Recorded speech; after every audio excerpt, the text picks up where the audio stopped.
प्रिय क्रांति मित्र हो, जय भीम, जय अशोक, जय संविधान, जय भारत। सम्राट अशोक जिन्हें पूरी दुनिया चक्रवर्ती सम्राट प्रियदर्शी महान अशोक के रूप में जानती है। एक नहीं, दो नहीं, तीन नहीं, अपितु पूर्ण पांच राजधानी जिस साम्राज्य के थे, साम्राज्य की पांच राजधानी थी, उस साम्राज्य के मौर्य साम्राज्य के शासक सम्राट अशोक थे। सम्राट अशोक जिनका जन्म ईसा पूर्व 304 साल में हुआ, लगभग आज ही के 2329 साल पहले,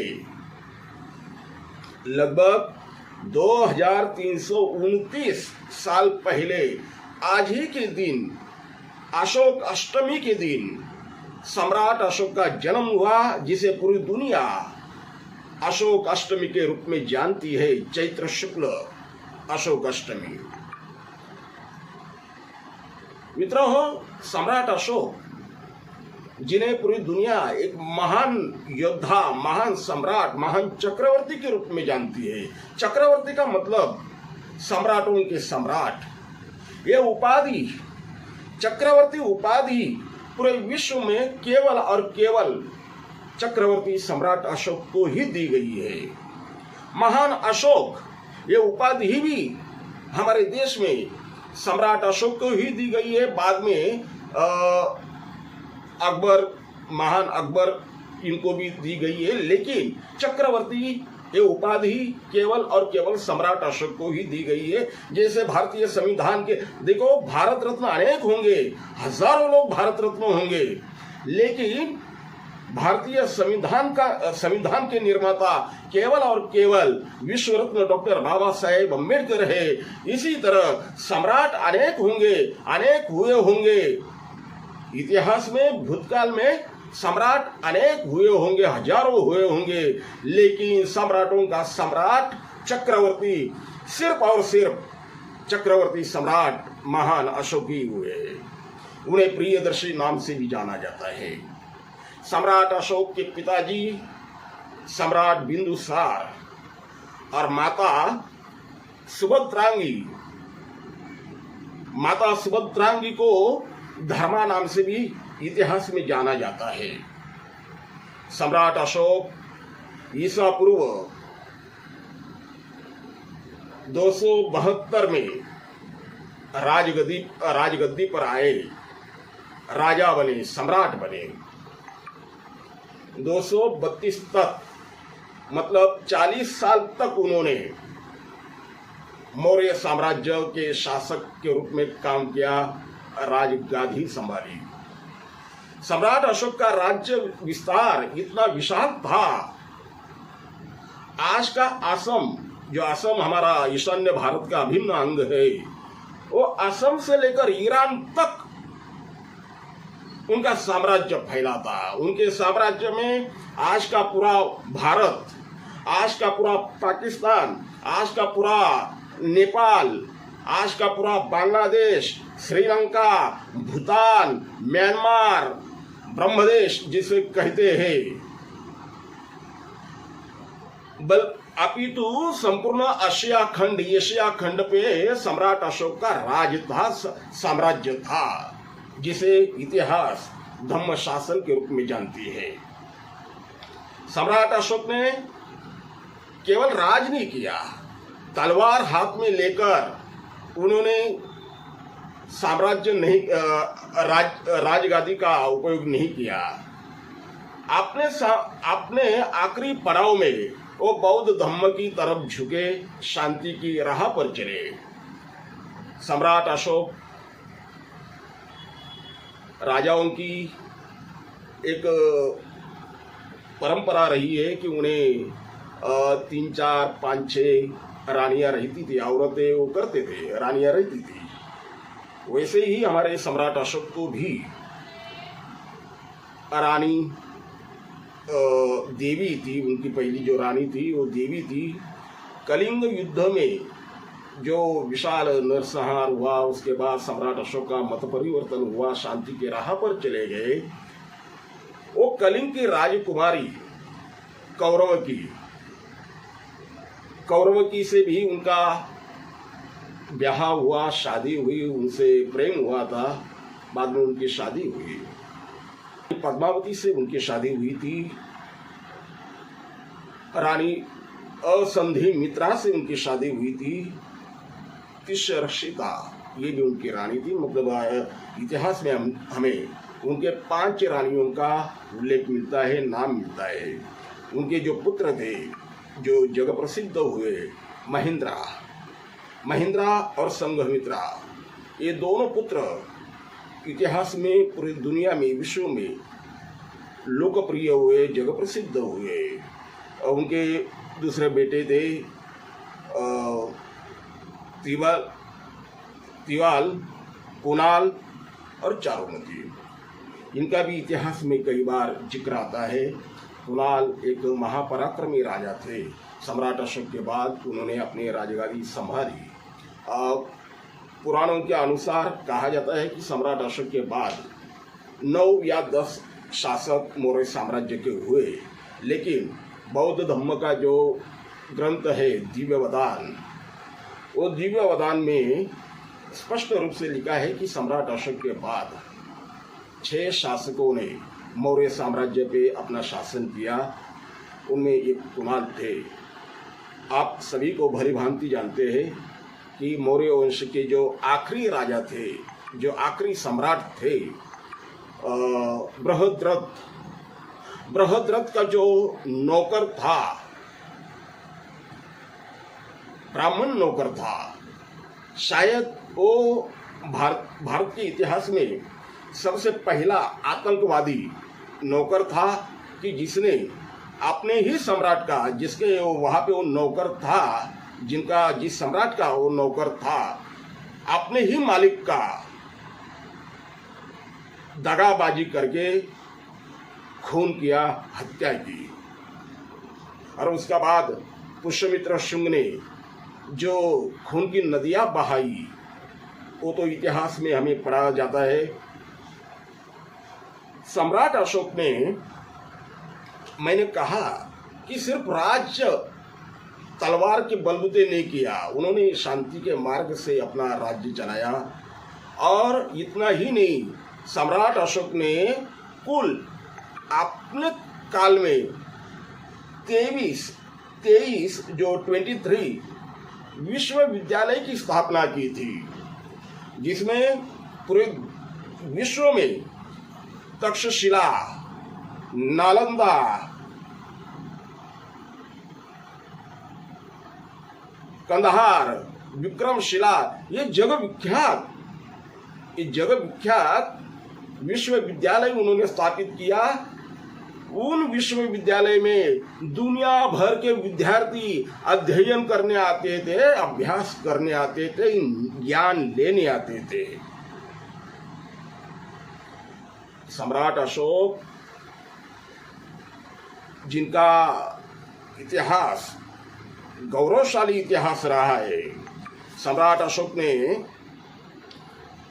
जैसे मैंने पहले जिक्र किया कि सम्राट अशोक का राज्य ईरान से, अपना असम से लेकर ईरान तक फैला हुआ था। ये दुनिया का एकमात्र राज्य था, ये दुनिया का एकमात्र साम्राज्य था कि जिसकी राजधानी पांच राजधानी थी, पांच राजधानियां थी। उनके राज्य के 5 प्रांत बनाए गए थे। राज्य संभालना आज के तरह वहाँ पे उस वक्त ना कोई मोबाइल था, ना कोई विमान, हवाई जहाज थी, ना कोई 4 व्हीलर वगैरह था। इतना बड़ा साम्राज्य असम से लेकर ईरान तक हजारों किलोमीटर फैला हुआ। अरे धरती के, पृथ्वी के 35% भूभाग पर मौर्य साम्राज्य फैला था। और उस साम्राज्य के शासक सम्राट अशोक थे। उन्होंने अपना शासन तथागत बुद्ध के धम्म के विचारों के अनुसार चलाने के लिए 5 प्रांत निर्माण किए, अपने राज्य के 5 प्रांत निर्माण किए। पहला प्रांत था उत्तरापथ, जिसकी राजधानी तक्षशिला, जो आज पाकिस्तान में मौजूद। अवंती राष्ट्र, जिसकी राजधानी उज्जैनी। कलिंग प्रांत, जिसकी राजधानी तोसली। दक्षिणापथ, जिसकी राजधानी सुवर्णगिरी। प्राशी या प्राथी, जिसे पूर्वी प्रदेश कहा जाता है, उसकी राजधानी पाटलिपुत्र, अर्थात आज के बिहार की राजधानी जो पटना है, उसे सम्राट अशोक के काल में पाटलिपुत्र कहा जाता था। इतनी विशाल साम्राज्य के 5 राजधानी थी।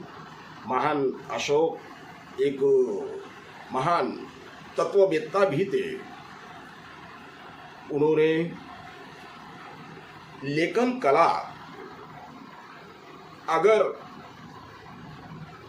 लेखन कला जो आज हम लिखते हैं, उस कला की खोज अगर मैं कहूँ, भले सम्राट अशोक के पहले लगी होगी, लेकिन उसका प्रचार और प्रसार सम्राट अशोक ने ही किया। ये इतिहास हमें भूलना नहीं चाहिए।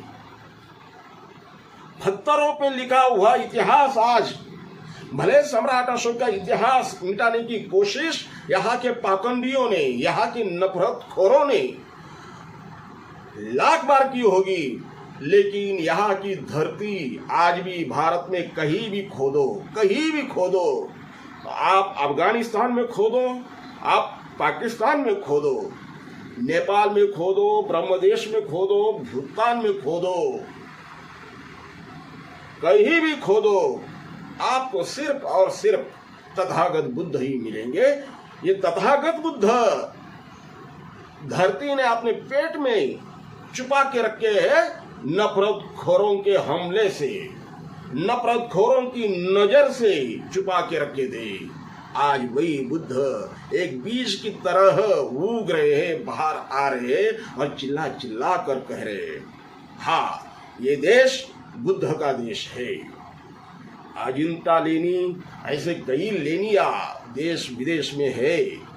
ईरान से लेकर आसाम तक कई लेनिया, जिसमें पत्थरों पे लिखा हुआ शिलालेख या अशोक, महान अशोक की देन है। महान अशोक ने इस देश को, इस दुनिया को एक महान तोहफा दिया है शिलालेख के रूप में। ये हमें भूलना नहीं चाहिए। सम्राट अशोक के महान उपकार को हमें भूलना नहीं चाहिए। सम्राट अशोक थे, इसलिए हमें बुद्ध ज्ञात हुए, इसलिए आज हम इंसान का जीवन जी रहे, एक मानव बनकर जीवन जी रहे। डॉक्टर बाबा साहब अम्बेडकर ने इसी तथागत बुद्ध के विचारों को पढ़कर, अध्ययन कर भारत का संविधान निर्माण किया। मित्रों हो, तथागत बुद्ध को याद रखने, सम्राट अशोक को मालूम था ये नफरतखोर तथागत बुद्ध का इतिहास मिटाने की कोशिश करेंगे। ये सम्राट अशोक को आकलन हुआ था, मालूम था, इसलिए सम्राट अशोक ने अपने जमाने में 1 नहीं, 2 नहीं, 100 नहीं, 200 नहीं, 1000 नहीं, 2000 नहीं, 84,000 बौद्ध स्तूपों का निर्माण किया। आज वो 84,000 बौद्ध विहार पाखंडियों ने, नफरतखोरों ने उसे विकृत बनाकर, रंग सफेदी कर अपने नाम पर बेचने की नादान कोशिश की है। लेकिन इतिहास कभी मिटता नहीं, इतिहास बाहर आता है। सत्य इतिहास कभी मिटता नहीं, तो आता ही है बाहर। आज भी सम्राट अशोक का इतिहास बाहर आ रहा है। आज इसी महान योद्धा को, महान भारत के महान सपूत को, महान सुपुत्र को, उनकी जयंती पर हम नमन करते हैं, कोटि कोटि वंदन करते हैं। हमें गर्व है, हमें अभिमान है कि हम चक्रवर्ती सम्राट प्रियदर्शी महान अशोक के भारत में जन्म लिए, उनके साम्राज्य में हम अपना जन्म लिए हैं, इस बात का हमें अभिमान है। आइए सम्राट अशोक के धम्म शासन को इस देश में पुनर्स्थापित करने के लिए हम कटिबद्ध रहे। आज उनकी जयंती पर हम यही संकल्प करके सम्राट अशोक जी को विनम्र अभिवादन करते हैं, कोटि कोटि वंदन करते हैं। आज इसी के साथ मैं वीडियो को समाप्त करता हूँ। क्रांती मित्र हो, भीम पॅन्थर हे आपल्या हक्काच्या यूट्यूब चॅनलला कृपया सबस्क्राईब करून आम्हाला विषमतावादी शक्तींच्या विरोधात लढण्यासाठी बळ द्या, शक्ती द्या, ऊर्जा द्या। कमेंट करा, लाईक करा, शेअर करा।